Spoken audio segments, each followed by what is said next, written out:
This is an ABC News special report. Now reporting, George Stephanopoulos.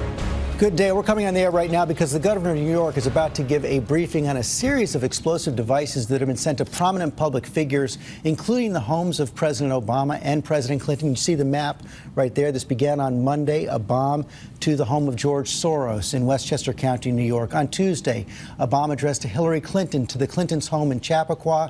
Wednesday morning, a bomb intercepted being sent to President Obama. That is the police commissioner of New York, James O'Neill. Let's listen in. So today, the NYPD and all of our law enforcement partners responded to reports of a suspicious package at CNN. Our intel, emergency services, and Patrol Borough Manhattan South responded immediately, secured the area, and began a search of the building. Responding officers identified a device that appeared to be a live explosive device. NYPD bomb squad responded, secured the device, and removed it for investigation. Additionally, there was an envelope containing white powder that was discovered as part of that original packaging, and we're in the middle of investigating that right now. The area has been swept with dogs and equipment and found no additional threats besides the white powder.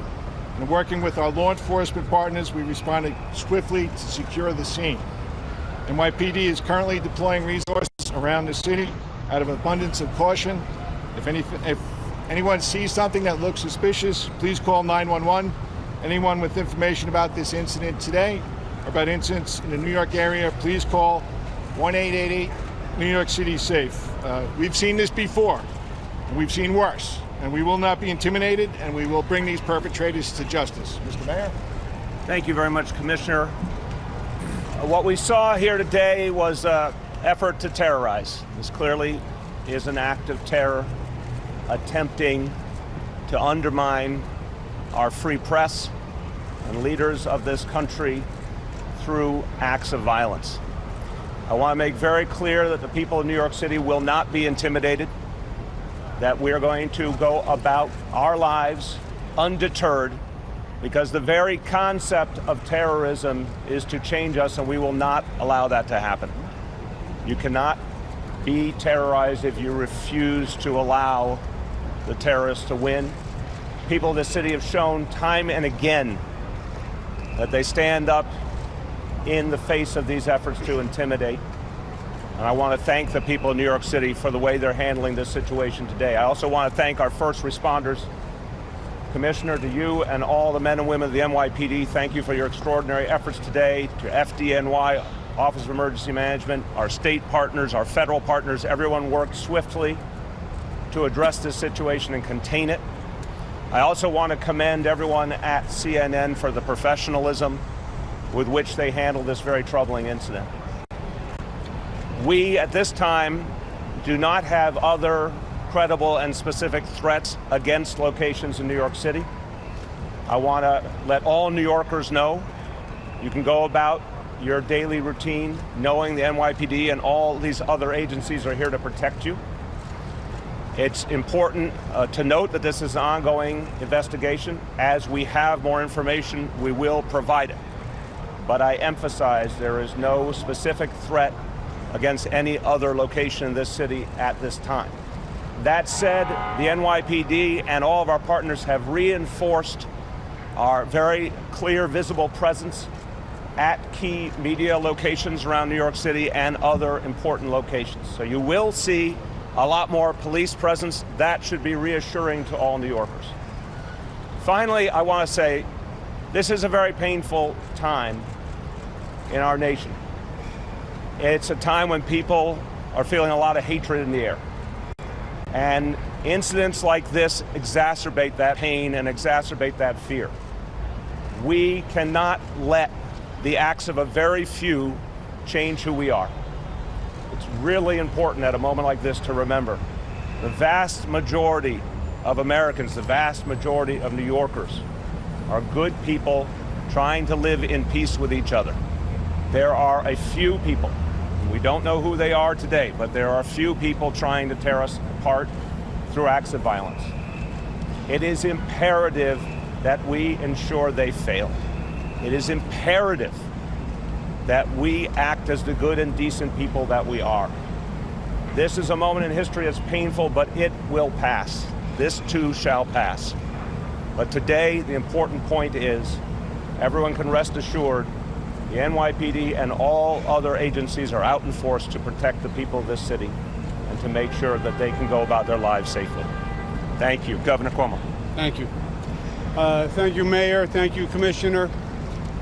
First, let's remember that we have the best police force and the best law enforcement agencies on the globe. And we want to thank the NYPD and the state police and the FBI and the Joint Terrorism Task Force, the Secret Service, all who have worked seamlessly together and are coordinated. And we should take comfort in that level of professionalism that we have in this city and in this state. As everyone is aware, there have been a number of packages that have been received. Last night, there was the Secret Service detected a package at the residence of President Clinton and Hillary Rodham Clinton. They notified the state police and the NYPD.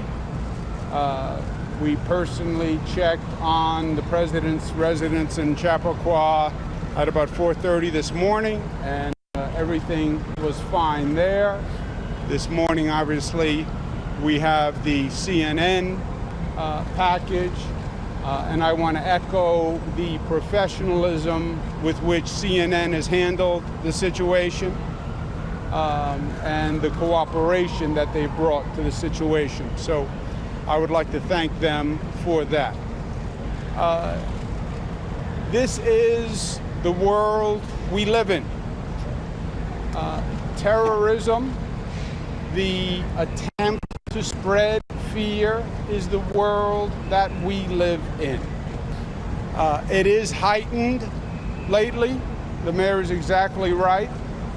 There are more tensions than usual, but this is the world we live in. Also, a little perspective. The first terrorist attack in New York City was 1993, 25 years ago, was the bombing of the World Trade Center. So in some ways, this is nothing new. We have lived with this for a long time. Actually, my father was governor at that time. This has been a circumstance of being who we are and where we are. We are New York, and we are an international icon, and for some, we're an international target. Terrorism only works if you let it work. Amen. What they are trying to do is scare us and destabilize us, and we will not allow that to happen. We are New Yorkers. We are smart. We are tough. We are resilient. And we will not allow these terrorist thugs to change the way we live our lives. They fail unless we allow them to win. And we will not allow them to win.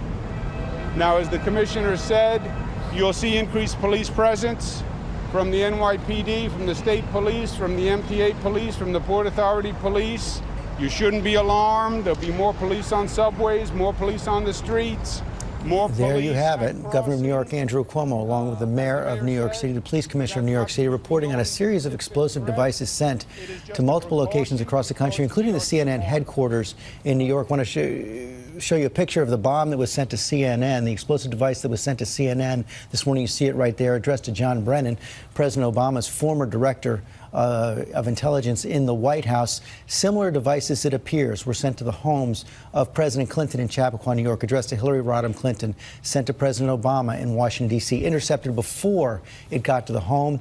These follow an explosive device that was sent to the home of billionaire philanthropist George Soros in Katona, New York on Monday. We now have reports as well intel. The suspicious packages were sent to former Attorney General Eric Holder. He was President Obama's Attorney General, and the former chair of the Democratic National Committee, Debbie Wasserman Schultz. Interestingly, the return address on some of the packages was Debbie Wasserman Schultz. Authorities, of course, believe that she did not send those packages. I want to bring in our Chief Justice correspondent, Pierre Thomas, for more on all this. All hands on deck right now. Secret Service, ATF, Justice Department, all investigating. The FBI, everyone is involved, George, and even though we don't yet know how destructive these devices potentially were, I can tell you this is being treated with extreme urgency. Law enforcement officials comparing these devices so far, they have photographs, obviously, as you can see. They also, because they were not detonated initially, they can look at what kind of detonator was potentially involved. So there's a lot of work being done right now, but it's very unusual, the sources tell me, that these potential devices were sent to multiple locations. As you said, the former Secretary of State, former President of the United States, billionaire, and now potentially CNN as well, George. Yeah, Pierre, former presidents and former presidents get threats every single day, but to have bombs sent to two former presidents within 24 hours, I've never heard of it before. Exactly, and that's why law enforcement officials are operating at an extremely high tempo. Again, FBI, Secret Service, U.S. Postal Service, all involved, trying to figure out who sent these devices and do it quickly, George. Okay, I want to bring in Gio Benitez at the Time Warner Center in New York. Gio, we saw that bomb that was sent to CNN. Alerts went out to all their employees immediately.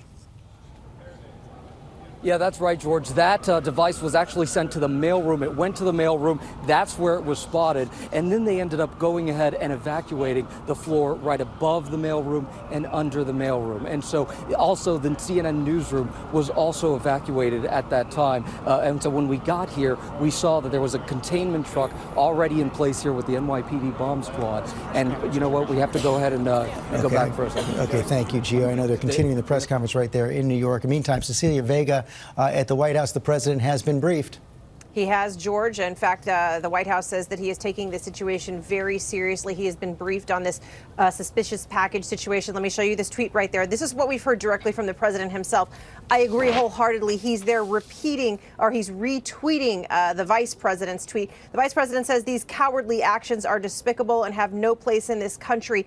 This is a sentiment that we've heard echoed throughout the administration. The press secretary also tweeted something similar, saying our condemnation of these despicable acts certainly includes threats made to CNN. She also goes on to mention President Obama, President Clinton, and Secretary Clinton, and the other public figures. But frankly, George, we are still waiting to hear more from the president himself. He doesn't have any public events until later this afternoon, so we stand by and just wait to hear what he's got to say. We will stand by all afternoon. Cecilia Vega, thanks very much. Our coverage is going to continue online now at abcnews.com. Again, a series of explosive devices sent to prominent public figures across the country, including two former presidents. We'll have a full report tonight on World News Tonight with David Muir. Have a good afternoon. This has been a special report from ABC News. Hi, everyone. George Stephanopoulos here. Thanks for checking out the ABC News YouTube channel. If you'd like to get more videos, show highlights, and watch live event coverage, click on the right over here to subscribe to our channel. And don't forget to download the ABC News app for breaking news alerts. Thanks for watching.